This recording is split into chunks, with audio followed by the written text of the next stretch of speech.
Welcome to the show. I'm Jason Whitlock, and I'll tell you why Tiger Woods has me thinking it's 1997 all over again. And I'm Colin Cowherd, and I'll tell you why losing a bunch of guys in free agency isn't going to slow down the Patriots one bit. Speak for yourself starts now. You're just rooting for that. What's your saying? Trees don't grow to the clouds? The sky, yeah. Yeah, they don't grow to the clouds. All right, hello and welcome. They do go to the sky. All right, we're joined today by the founder of the Big Lead, Jason McIntyre, and Colin's co-host on The Herd, Christine Leahy. Let's start with Tiger Woods, whose incredible comeback continued today at the Arnold Palmer Invitational, where he sank an outrageous, beautiful 70-foot birdie putt and finished. He walked in the clubhouse with the lead. I think he's in second place right now. All right, Vegas now has Tiger as the favorite to win the Masters less than a year after a spinal surgery that many thought would end his career. Cowherd, is it crazy that Tiger Woods is favored at Augusta? No, golf is a really streaky sport. The last 16 majors have had 15 winners, and Tiger's hot, and Tiger's hitting 70-foot putts, and that's the way it is. I mean, it's just always been that way. I mean, we know in basketball who's going to be good tonight. We know in football who's going to be good on Sunday, but golf is a mental game. Guys erode, guys swing, and I think Tiger's hot. You're talking to one of the Tiger Woods' biggest fans. Yeah. It's crazy he's the favorite at the Masters. And I love the guy. I hope he wins the Masters. I hope he wins every tournament he's in. It's crazy. It's an insult to Dustin Johnson, Justin Thomas, Jason Day, the guy. Again, it's great what Tiger did today. Why are they doing it? Well, I mean, probably Vegas entices people to bet. That's their number one objective. They're seeking you out. Yeah, but I just think they're wrong here. Obviously, a lot of people are emotionally betting on Tiger or whatever, and so they've jiggered the odds that direction. But no, listen, what if he even wins this weekend? I don't think he should be the favorite. Again, winning the Arnold Palmer Invitational, coming in second last week at the Valspar Championship. You wouldn't think he'd be a favorite then? No, because these other guys are really good, and the Masters pressure is completely different. This course he dominated today, or played well on today, he's won there 8 times. Right. It's made for him. Yeah. He's comfortable there. And again, it's not that he's not comfortable at Augusta, but the pressure at Augusta, I gotta see it. It's nice what he's doing in these regular tournaments, but in a major with all that history and all that pressure, I got to see it before I'm ready to say, oh, he's going to beat Dustin Johnson. Jason, you just described what's going to happen at the Masters. I mean, Tiger Woods owns the course, right? He's won there 4 times. How many times has Justin Thomas done well at the Masters? Again. Okay, Dustin Johnson, has he won it? What are they going to feel like on Sunday if Tiger Woods is breathing down their neck? The pressure's going to be on them. That's a good point. Not Tiger. And one other thing on the gambling, I don't think it's crazy at all. All these people are in Vegas this weekend for the NCAA tournament, one of the biggest weekends of the year. Casual bettors betting on games. There it is. is. Yeah, give me 100 on Tiger. Yeah, so I can go home and root for him next weekend. I'm not surprised at all. I think it's a great redemption story, and, you know, America, we love redemption stories. I'm shocked, Jason, that you're saying what you're saying, because after you've been watching this thing the way that you have, I thought you'd be all in on Tiger being the favorite from here until the rest of time, that he would be so great. But I agree, this is completely Vegas doing it because it is in their best interest to have Tiger being favored. But that said, he's 42, and I'm not rooting for him to do poorly. I think it'd be great if he can actually come back and do well. Good for him. It's just going to take more than one weekend of him finishing second or even first for me to think that he's back. And listen, I think one thing that when you really dig in on what happened to golf, you know, Tiger Woods, we thought, oh, he's going to bring all this diversity, skin color diversity to golf. And that's not what he did. What he did was get athletes like Dustin Johnson. He made it cool for athletes to play golf. And so what I'm suggesting here is he's brought in some young talent into the game that wasn't there the first time around, and now he's in his 40s. I think Tiger can win the Masters, and I'll certainly be rooting for it. But the favorite, when you think of his real impact on the game, Rory McIlroy, even Sergio Garcia, and he's kind of older, but these guys can really play. And to think Tiger, because he did well last week and this week at a course that he dominates, now all of a sudden he's a favorite, I don't. Go back to McIntyre had a point that, you know, these guys grew up idolizing Tiger, a lot of them, okay? Tiger's used to the big crowds. Okay, Tiger last weekend, like the crowds exploded. The galleries were 6 times what anybody else's gallery. So if you went to the Masters on a Saturday or a Sunday and you hear that roar's been missing from the tournament for 4 years. Golf is a mental game. Tiger's lived in the roar. Dustin Johnson hasn't heard that, and all of a sudden he can hear it a hole away. Here's where I would push back. I think Tiger's peers were most overwhelmed by Tiger's aura and the crowd. But young people are dumb.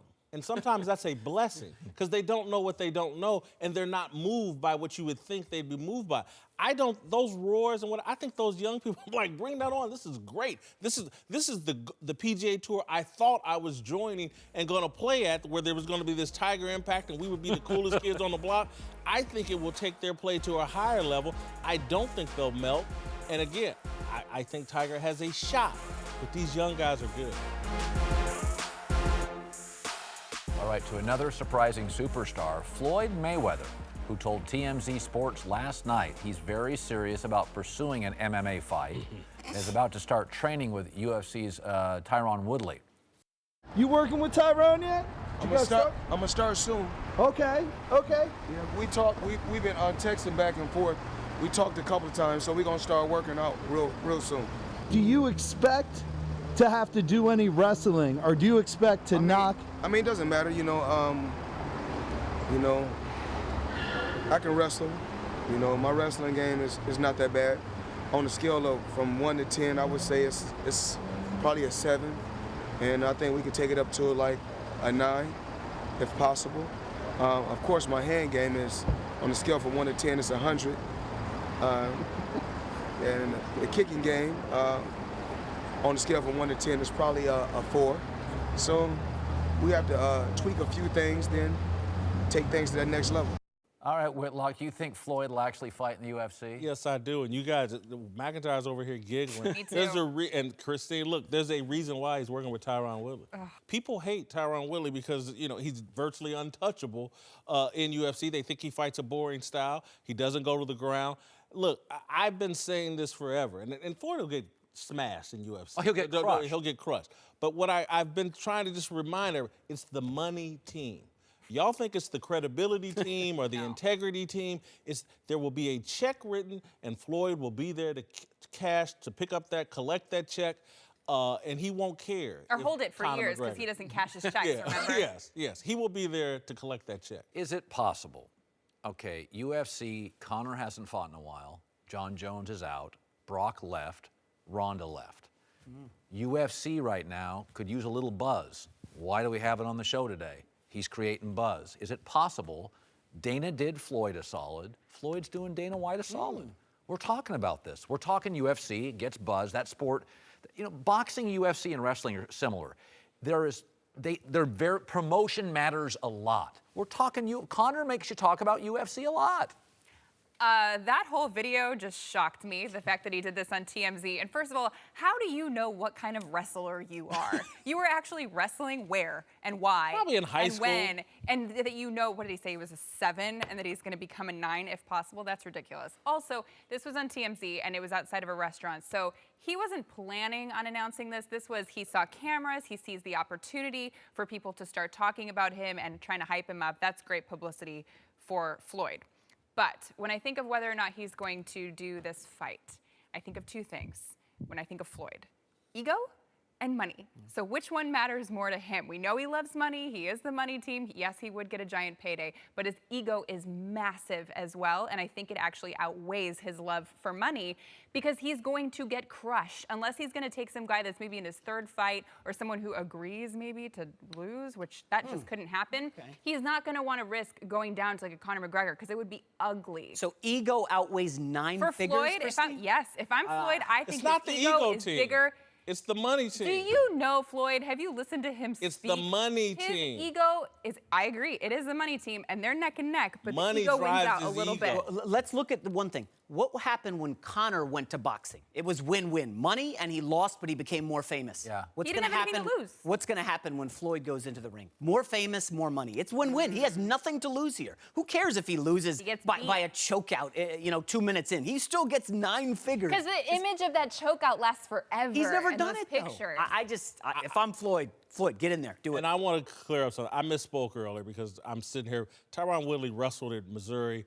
He's someone that can actually help Floyd learn how to wrestle. Yeah, but he learn doesn't how to need help wrestle. because he already But is a great wrestler, apparently. No, he feels confident he'll never be on the ground, is what he thinks. Okay. That's what he thinks. Again, ego over money. But again, he's got the best hands. He feels like, and what he said and what I believe, he's like, I carried Conor McGregor the first time around. I could have knocked him out and put him away at any time. And so he thinks if I can figure out how not to get to the ground with Conor McGregor, I'll knock him out in the UFC. Well, but One it won't kick happen. to the legs, he's done. But remember also, Dana schedules that. Dana's not going to put him into a bad spot. I think if Why? Dana, well, because Dana would put him with a fighter that his style, it wouldn't be a It's style. got to be about money, yeah, Colin. No, but I You mean, can't put Floyd's him- going to bring the money in. I'll watch Floyd. You're not going to No. watch him fight some nobody. Yes, he's I gonna, am. He's going to No, aim for the top. not for the kind of money he wants. No. I would watch Floyd. By the way, Floyd's going to drive you in if you love him or you Why hate would him. you watch Floyd fight a bad? Why would I watch Floyd fight Conor McGregor? Oh, It's because interesting. there's a rivalry. So you're saying Conor McGregor is equal to just anyone in UFC? No, I'm saying is, why do we watch Usain Bolt run for 4 seconds when we know he's going to win? Because it's he's Usain interesting. Bolt. Well, and he's Floyd Mayweather. He will get me to a TV. From the ego perspective, I'll real go quick, to a TV. Floyd Mayweather has been reduced to being at the front row at Lakers games talking to Isaiah Thomas. That's what he does. He's nowhere right now. Since he's been out of that fight, he's at Laker games. I'm sure you guys have seen him front row. Yeah, Christine, you go that's to the why he's game. like, oh, TMZ, hello. let me talk Exactly. to That's you. what Floyd Mayweather's been reduced to. He's definitely going to get in the ring. I would say 100%. Welcome back. Christine Leahy is back, and we're joined now by Fox NFL analyst Greg Jennings. Let's move to New England, where Malcolm Butler is on his way out of town after signing with the Tennessee Titans. But that didn't stop him from letting everybody know that he hasn't spoken to Bill Belichick since the Super Bowl, and that the coach gave him, quote, no reason for his benching. Butler, of course, is one of several players leaving the Patriots this offseason, joining other major pieces like Danny Amendola, good running back Deion Lewis, left tackle Nate Solder. Whitlock, are all these departures a sign of real trouble in New England? Yeah, Colin, you like to say trees don't grow to the clouds. So eventually what goes up must come down. And the Patriots, at a 40-year-old Tom Brady, obviously, and Bill Belichick having made maybe the only mistake of his career, but certainly the biggest mistake of his career, benching Malcolm Butler, you're starting to see the beginning of the end. I don't think, look, the teams that finish runner-ups in the Super Bowl normally back up. And I think we're going to see the Patriots back up this season. Well, they've lost other Super Bowls and haven't backed up. Why isn't this just something that happens all over America? Good employees getting great offers. You ever work with anybody and they get a great offer? You never begrudge them. You're like, dude, go. These are good players. They got huge offers. Deion Lewis is a good player. Not that good. Malcolm Butler's a good player. Not that good. Did you see what they paid Nate Solder as a left tackle? I mean, you can't begrudge. This is the world. These are NFL players, short careers, good guys, got great offers. Happens all over America. Why is this the end of the dynasty? Let alone this happens all the time with the Patriots. Every year, every other year, they lose a ton of players, and they're still doing really well. In 8 straight years, they've won 12 or more games. That says a lot, and it's unprecedented in the league. And take a look at this graph that we have here. Look at the amount of players that the Patriots have drafted and then their number of Pro Bowl appearances. So the message here is that the Patriots draft really well. And yes, Danny Amendola is leaving, but before Danny Amendola, it was Julian Edelman. And before Julian Edelman, it was Wes Welker. And the only reason that Danny Amendola, I'm not taking anything away from his game, but became so big this year is because Edelman was out. And now Edelman's back next year. Yeah. Go ahead, Greg. I'm going to slap Colin around here. When you're done, I'm going to slap Colin. This doesn't trouble me at all. I mean, they're not in trouble. If this were any other team, then possibly, because this is not what any other team tends to do and then continue to stack success. But this is who the Patriots are. They get rid of guys. They bring on guys. They trust the system. Belichick is the system. They trust Belichick. As long as Tom Brady and Bill Belichick is there, it's in check. They're not going to win every Super Bowl every single year, but we're going to be talking about them in December, in January, and possibly February. Yeah, how far do you think they're falling here? They're going to be the What, the Arizona Cardinals next 9 year? and 7 is a possibility. But let me What? deal with 9 Greg. and Let me deal with 7? Greg first, and I'm gonna turn back to you. You said trust. They trust Belichick. That's my point about Malcolm Butler. The trust has been eroded. And I don't think it's going to recover because the guy threw away a Super Bowl over some personal BS and benched Malcolm Butler. They've never given the guy an explanation, never given anybody on the team an explanation. That just won't fly forever. These kids need to be told the truth. To you, I want you to repeat your argument to me about, good people just leave, they get better off. You know who you sound like? An ESPN executive. Oh, anybody can leave, and we're bulletproof. Cowherd, you want to go? Bayless, you want to go? Whitlock, we don't need you. We don't need anybody. And you know what happens? People get humbled when they're arrogant. And Okay. so, again, Bill Belichick's arrogance is going to cost him. That Malcolm Butler decision has eroded his reputation around the league. I just saw a former player, broadcaster Solomon Wilcox talking about this. It's the talk of the league. The guy threw away the Super Bowl on some BS. You can't get away with that. Well, first of all, I think the dynasty, I said this before, I think next year's Tom's last year, and then it's a different franchise. I didn't understand why they got rid of Jimmy Garoppolo. So I see the end coming. I still think you have the best quarterback and the best coach in the league. But remember, who acquired these players? The Giants, Miami, and Tennessee got 2. So in the last 5 years, bad teams overpaid for a great system's players. What does Belichick do? He goes and steals Buffalo players and Cleveland's players and Jets players. Great team steals from poorly run franchises. I just look at Tennessee, Giants, Miami, and I think they overpaid for good players. You're dodging the fact that, again, Bill Belichick has been the most, in Bill Belichick we trust. It was, you can print that on money. And he did something that makes you, I don't know if I trust him as much. Right. And that blind trust going away, that's been a big part of their culture. That is going to help this team back up. You just can't let everybody go and I'm the genius and I'm going to, look, all the coaches have left. And again, he's survived that plenty of times because he's carried coaches. But again, eventually, the players, coaches, and then the credibility he threw away with the Malcolm Butler decision is going to bite the Patriots in the rear end. Greg, you might understand this a little bit better, but I don't think that this I is heard Colin with the ESPN. Really, Go ahead. really stop. You did. I saw his face. I don't think that Patriots players, this is a new thing for them, that they don't trust that Bill Belichick won't make a move like a brash move like he did with Malcolm Butler. I think that's dumb always move. okay, but that's happened multiple times in the past, and they've always known that Belichick is capable of doing it. So I don't think that that's a new thing. I think that you mean trust in terms of they trust like his football brain, Right? And that he can make anything work. And Yeah, yes, and it always has worked in the past. And I think to your point, Jason, this one did come back to bite him. It did. In the Super Bowl. In the Super Bowl, it did. But this moving on from Malcolm Butler, this is the norm. Moving on from a Deion Lewis or Danny Amendola, this is the norm. Now, what transpired week of the Super Bowl and then what we saw not take place with Malcolm Butler playing, yeah, that is a whole entire situation in and of itself. But as far as the Patriots falling off, Buffalo, they can't challenge them.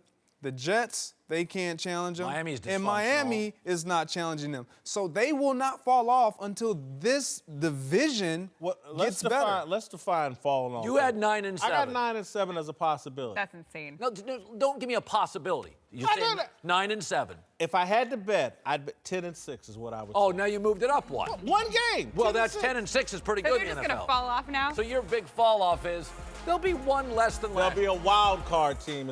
No, they win it again. Exactly.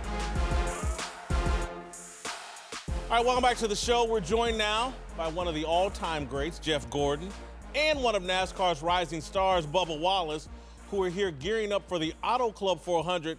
Catch it on Fox Sunday at 3 Eastern, 12 Pacific. Bubba, of course, just finished second at the Daytona 500 last month, driving Richard Petty's legendary 43 car. He's also the first full-time African-American NASCAR driver since Wendell Scott in 1971. Jeff, you won the inaugural race here back in 1997. Got any advice for Bubba. Well, this place, there's a lot of fall off. So he was just at Atlanta a few weeks ago, and I think that 1.5 miles is probably similar to the 2-mile track here in California of just the grip level, how fast it goes away, and start searching around the racetrack. You're not gonna have to worry about that yellow line and painting that yellow line here. Maybe getting down the apron or up on the wall. Yes. When you finished second at Daytona 500, how does it change your life? Like when you, obviously you're all over television, you're all over the web. I mean, have you sensed that? Oh, for sure. I mean, we're still getting feedback from that race, and to be able to look back on it now and let it sink in. I mean, it's pretty cool. Pretty cool to finish second. Obviously, we're one spot short, and the King was like, "Why didn't you win? You know, you were close. Why didn't you seal the deal?" But to be able to do that and to be surrounded with the team I have, we had RPM on our 43 car, that was a special weekend, special week and a half, however long we're down there. So, just exciting times. But I think it really set the bar high for our team. And and our team right now is in the rebuild stage. And so now that we finished second, we haven't had the best races, but it's still a learning curve, a learning process like Jeff was talking about. So I'm figuring out all these places over again, going in the Cup Series, but definitely, can look back on Daytona and be like, I remember when. Yeah. Jeff, you may have some advice that could relate to Bubba. You were a California guy coming into NASCAR. I hate to say this, but you're kind of a pretty boy who becomes a superstar in that sport and had to deal with a little blowback. What advice would you have for Bubba as he goes through that process? Yeah, I mean, it took some time to be accepted in the garage area and among the fans. I didn't grow up in the South, and I moved to Indiana as a kid to race open-wheel cars. Yeah, God's good. So there was a bit of that. But, I mean, listen, this guy, he doesn't need any advice. He's doing amazing. He's putting in the work and doing the job that he needs to do behind the wheel. And that's what it's going to take, is just focusing on the job and having races where I think at Daytona what I saw so much out of Bubba was the respect he earned in that garage area, out on the track. That was a restrictor plate track, and that work continues week in and week out on the short tracks, on the 1.5 miles. But what he's doing right now is exactly what he needs to continue to do. Bubba, you're clearly a pioneer. I know Wendell Scott, obviously, but in the modern era, you're a pioneer. Mm-hmm. You're going into a sport that's a Southern sport, even though you're from the South. How has it been, that process, the reception from the fans? How much pushback are you getting? Tell us how things are for Bubba. The perception has been, really well.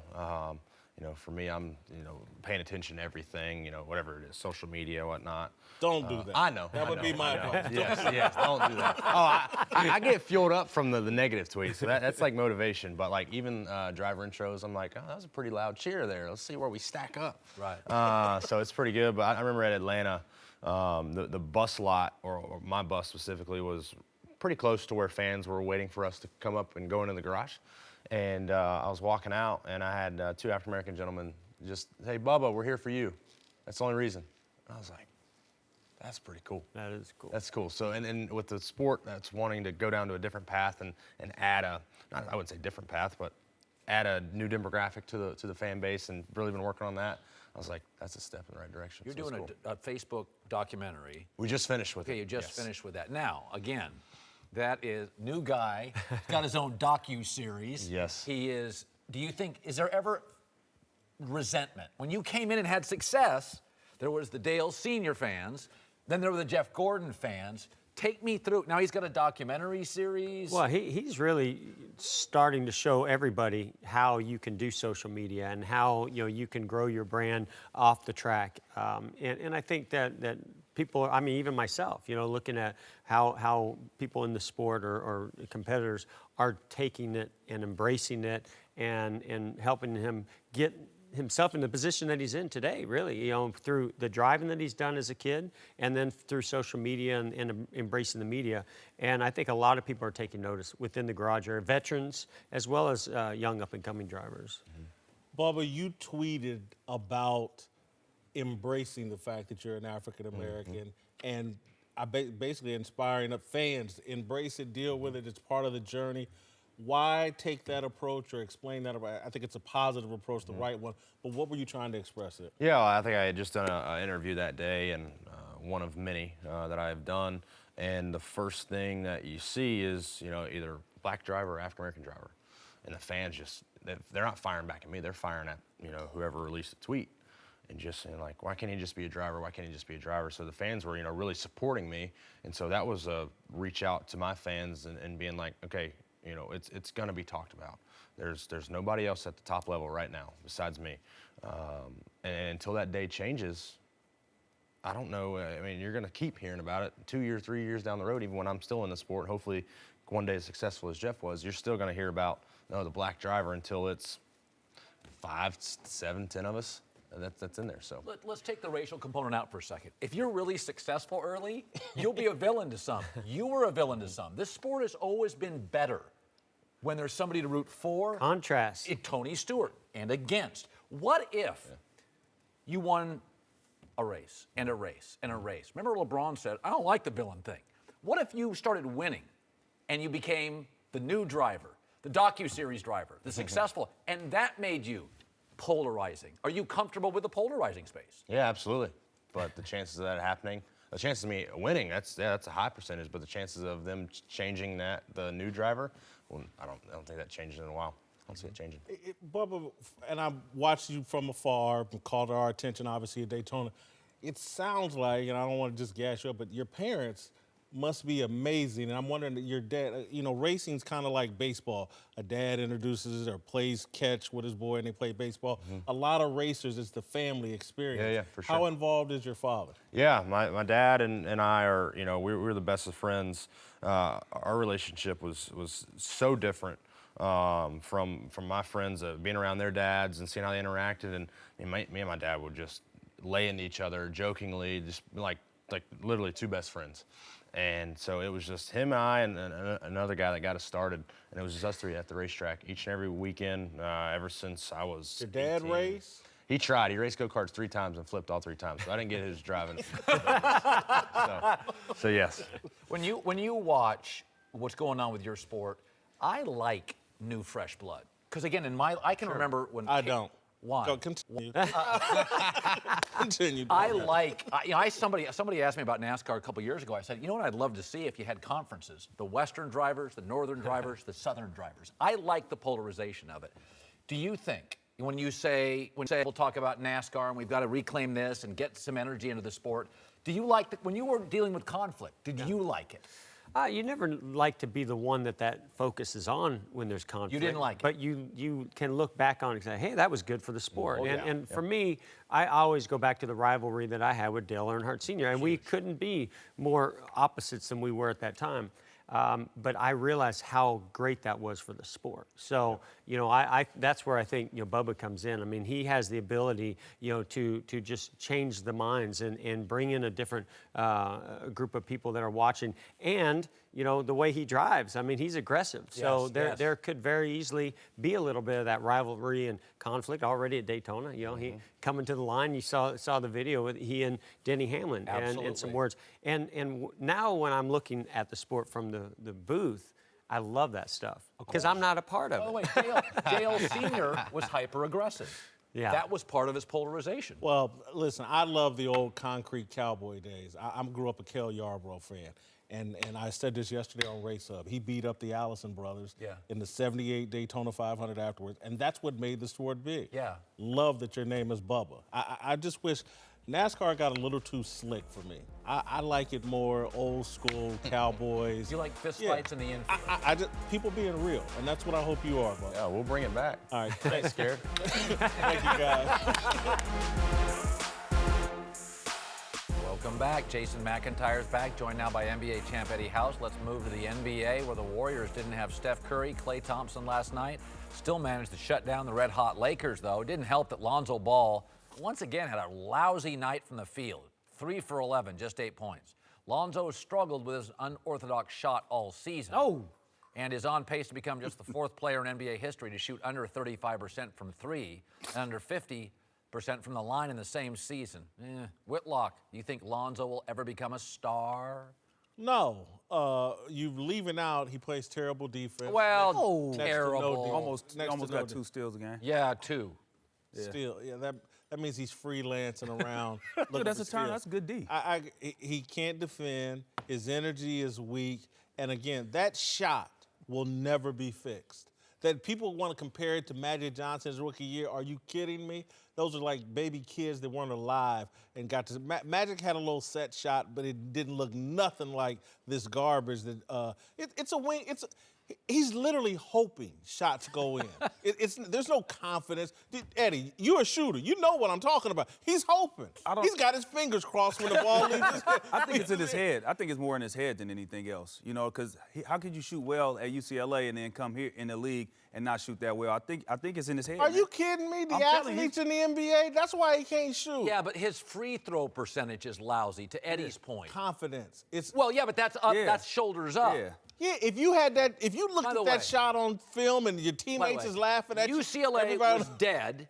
He makes them interesting. He leaves, they're dead again. This kid can play. Not to go overboard here. Lonzo Ball's shooting 31% from deep. You know what Russell Westbrook's shooting from deep this year? 28%. This is a veteran, okay? Listen, let's just chill out with the shooting percentages, okay? Whitlock, it's not. I'm not talking about the shooting. I'm talking about the shot. Okay. The guy. The shot's ugly. We get it's it. a wing and Guess a who's player. second among point guard rookies in assists to Ben Simmons? Take a guess, a wild guess. Lonzo Ball. There you go. Again, he is a very good point guard. He's 20 years old. Can we wait to see what he's going to be like with Paul George and LeBron next year before we kill him? He's 8-3 in his last 11. Well, I'll He tell you- wins games. Let me tell you this. Regardless, shooting can be worked on. That's one thing that can be worked on. Yes. A knack for rebounding, you just got that.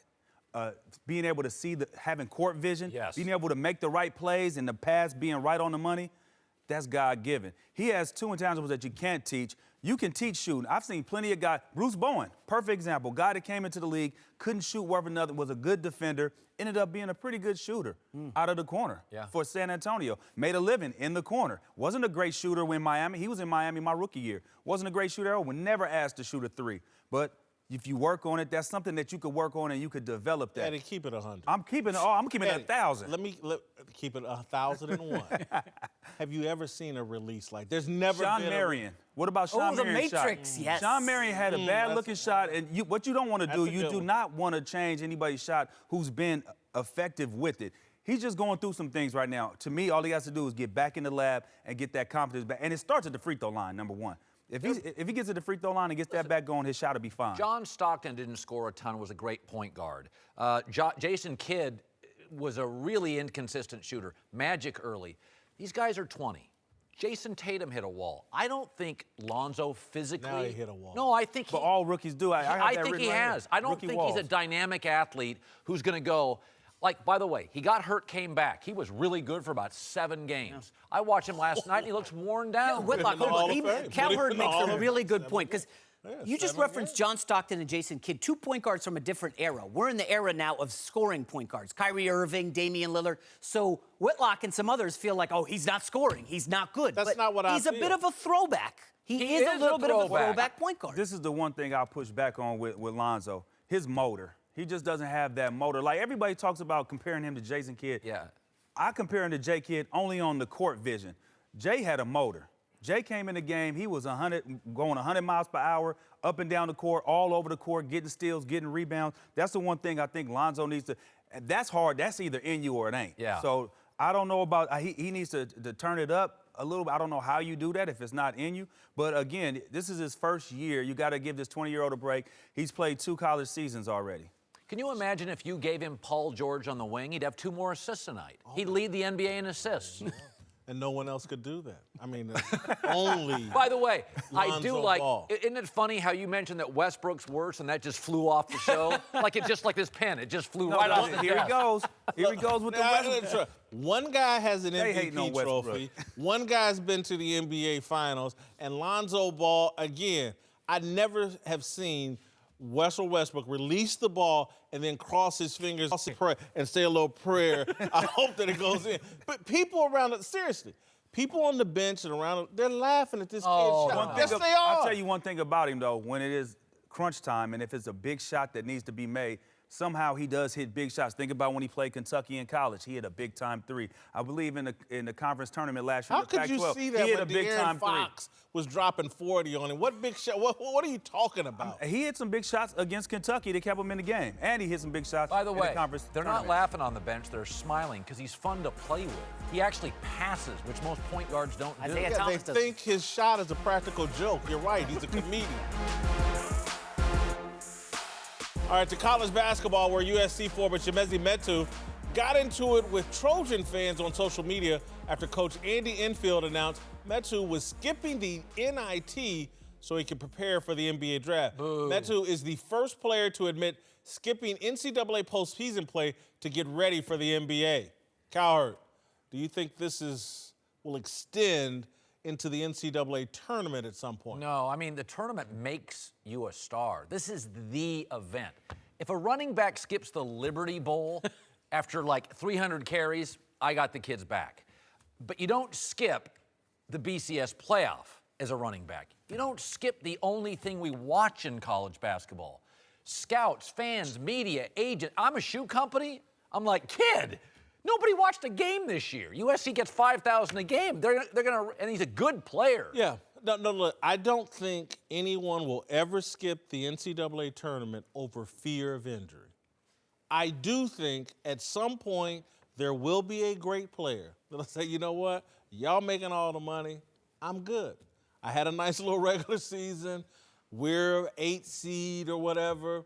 I'm good. I'm going to pass on this to make a point about you're holding on to all the money, I'm producing all the money. I think that will happen. It won't be over injury. It'll be over making a point to You the like it? NCAA. Oh, I would love it.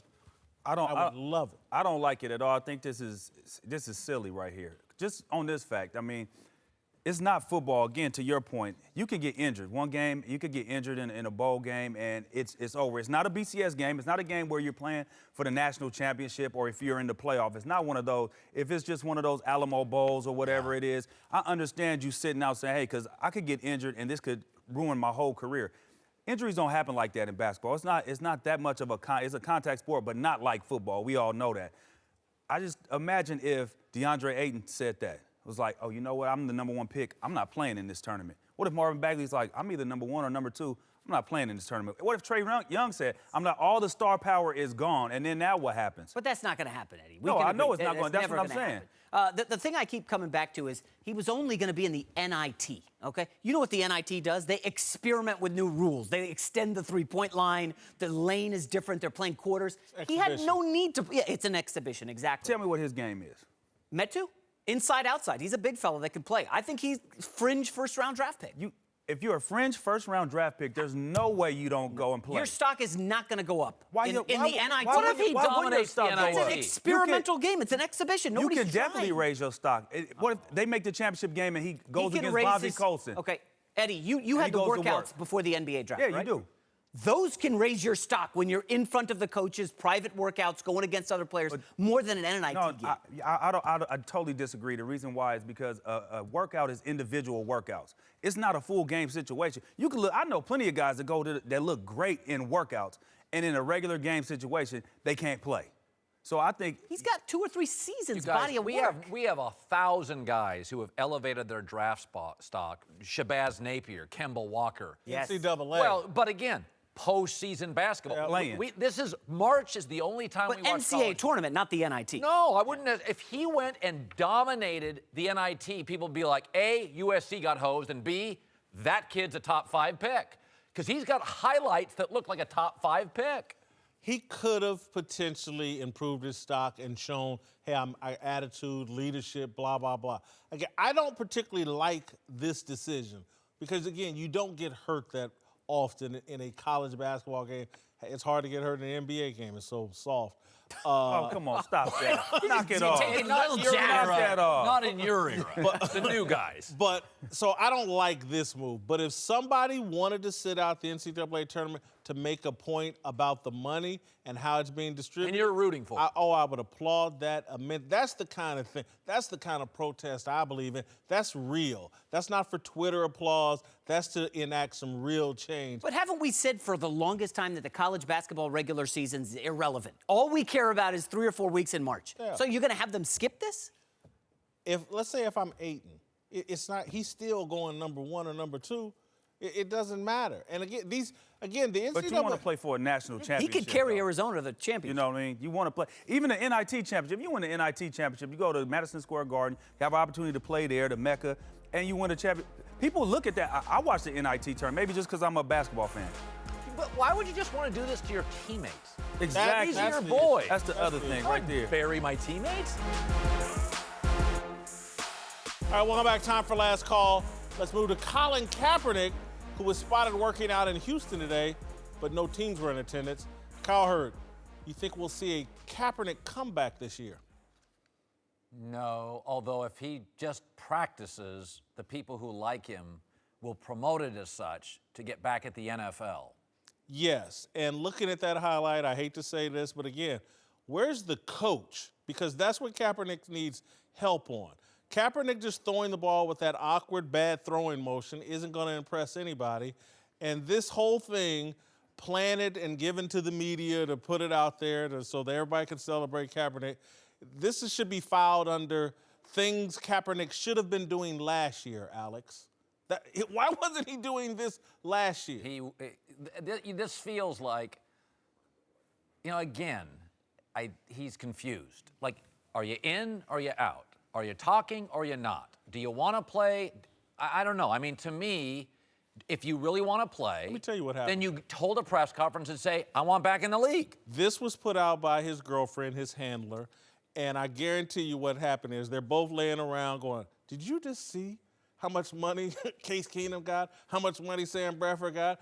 McCown got $10 million, blah, blah, blah, blah, blah, blah. Let's put a video out, baby. And here you go. And they hand it to some reporter, and it's news. Anytime you're a quarterback and it's news that you're working out, that's a bad sign. All right, to Oakland, where according to Adam Schefter, Raiders' new head coach John Gruden's making some big moves, bringing in Jordy Nelson and Doug Martin and cutting Michael Crabtree. Cowherd, you like Gruden's moves? Well, I like Jordy Nelson. I think Jordy's a good 65-catch guy, 7-8 touchdowns with Derek Carr, so yeah. And I think he's watched them a lot during Packer games on Monday Night Football. The last 2 times he called him, I think Jordy had a combined 16 catches for more than 230 yards. So I picture 2 of the last 3. I picture Gruden in full Madden franchise mode right now, and he's making a bunch of Madden-type moves. I don't know if any of these things are making the Raiders better. Marshawn Lynch, is he back? I think they're planning on keeping Marshawn and Doug Martin, I think. I wanted Jordy Nelson to go to the Patriots, though. They would have had a real plan for him. But Yep.